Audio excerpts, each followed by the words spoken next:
In this video, I'm going to walk you through how to do standing chest openers as well as standing chest opener hold. So you may notice that I'm not in a standing position, but that is because of my camera setup.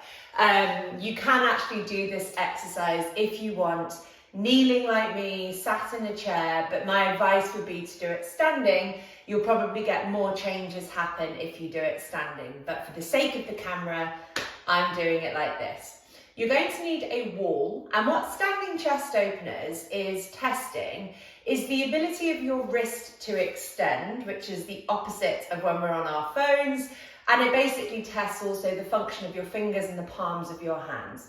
And it can be a really powerful exercise to unlock the whole rest of your arm, shoulder, maybe even the rib cage and the lower back can all be impacted positively by changing what happens at your hand, and that's what we're doing here.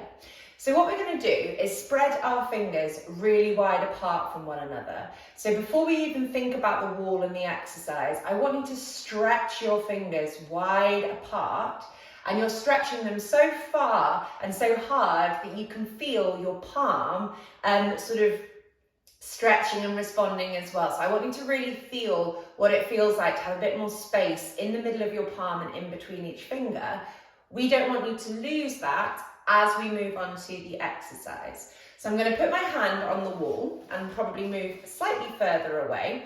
Don't worry about your elbow or your shoulder or anything at the moment. We're thinking about our hand initially, and we're thinking about our breath. So we're spreading our fingers super wide apart from one another as far as they will go, and we're really trying to actively stretch out the palm of the hand that's on the wall and actually push it into the wall a little bit. So you're being active with that hand. There is some sort of force into the wall, but gently. Next up, we have to get a hold of our breath. So if you're really tight through the palms of your hands and your wrists, which is highly probable in today's technology-obsessed society, you might notice that you hold your breath and you're sort of gritting your teeth and tensing your jaw. Breathe into your nose, into your diaphragm, and try and get that sort of stable, calm breathing going. If you are holding your breath when you do this exercise or any exercise, you are compensating, and you're basically teaching your upper body to respond and compensate and react to something that it's not involved with. We want this to feel really difficult around your hand and your wrist. We don't want your breathing impacted by that. So throughout this exercise, it's up to you to find your edge where you are challenging your arm but not compensating with your breath, okay? So find the edge. You have to carry on breathing even if you're not creating as much stretch for yourself. It's much more productive to do it this way. So the hand stays at the wall, and we want the wrist to be about shoulder height. If you're really limited in the extension of your wrist, which is what we're asking for here, and it feels really intense to the point where we haven't actually started the exercise yet, sorry, but you're holding your breath, you can take the hand a little bit higher. So the higher that the hand goes, the less extension you are asking of the wrist. The lower the hand goes, the more extension you are asking of the wrist, and therefore more function you will need to have in order to do it.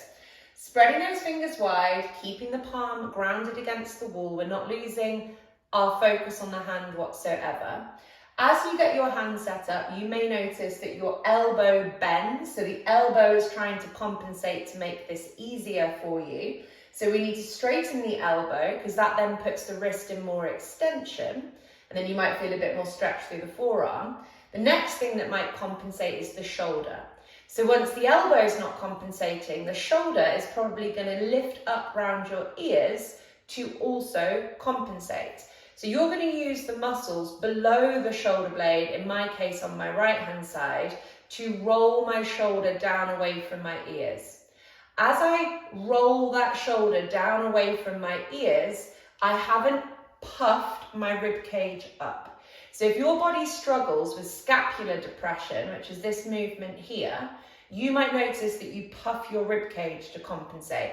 Rib cage stays down, it's the shoulder that moves down. Straighten the elbow, the hand hand is active. We're going to stay here for a minute and just breathe into this. After a minute, we're going to turn it into the full position. So I call this standing chest openers hold. So we're just holding the stretch. What I've learned is that for many people, this is absolutely enough for them to start with. So they are so dysfunctional through their hands and through their wrists that just being in this position alone is enough of a challenge. I find this super hard. But what we will do after a minute is I will turn it into the kind of full expression of the pose or the position, give that a go, but I would rather you do this one well rather than do the upgrade not so well. So I'm trying to pull that shoulder blade back and down away from my ear. We can also tilt the head to the side if we want to get a little bit more spice through the front of that chest and into the arm. Coming up for a minute. 3, 2, 1. If this feels enough for you, then just absolutely stay in this for another minute. But what I'm just going to walk you through now is the upgrade. So we're going to do arm rotations, which are the chest openers, whilst everything stays in position. So the thing that I want you to be wary of here is what this shoulder is doing. We want to try and keep plugging back and down in that shoulder. The hand stays still. And can you see here how I'm rotating my upper arm? So the upper arm, the humerus, is rotating within the shoulder socket whilst I am trying to maintain a stable shoulder position.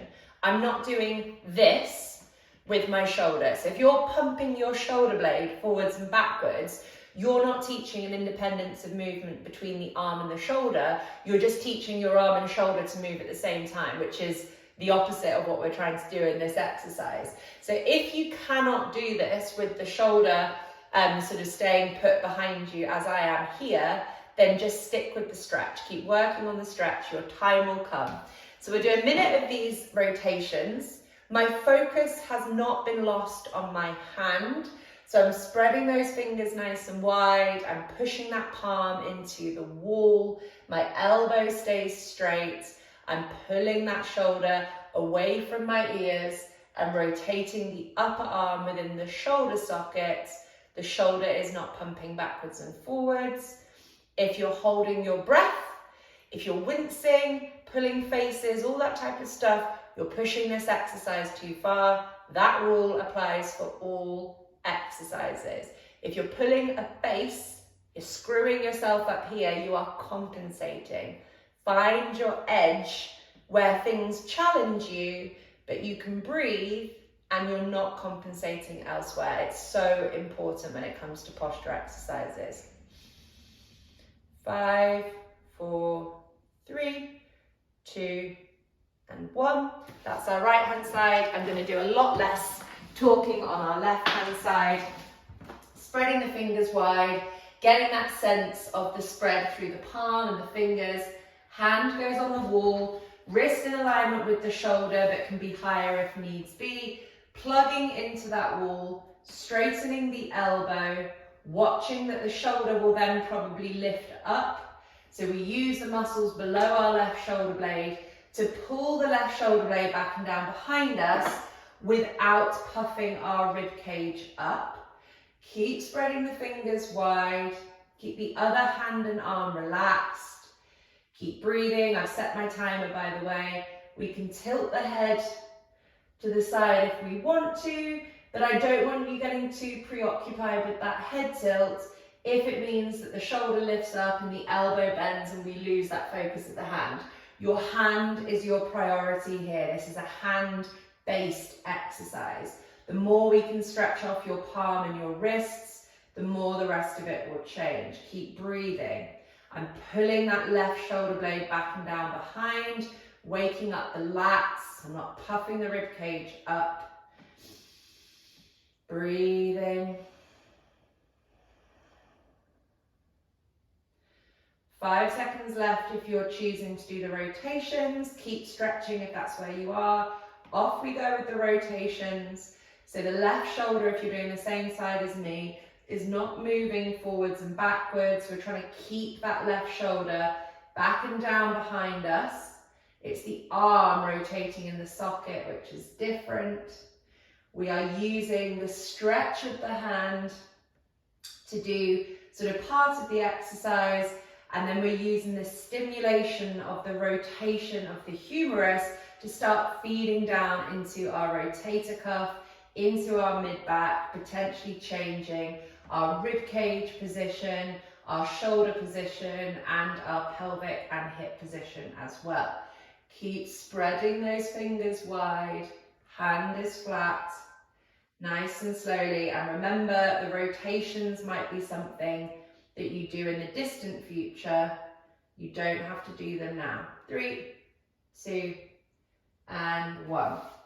And relax off. That was standing chest openers and standing chest openers hold. Mix and match that as much as you want. You can absolutely just stay with the stretch, that is fine.